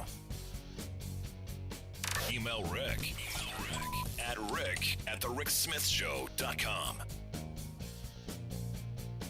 Until next time, this has been The Rick Smith Show, where working people come to talk.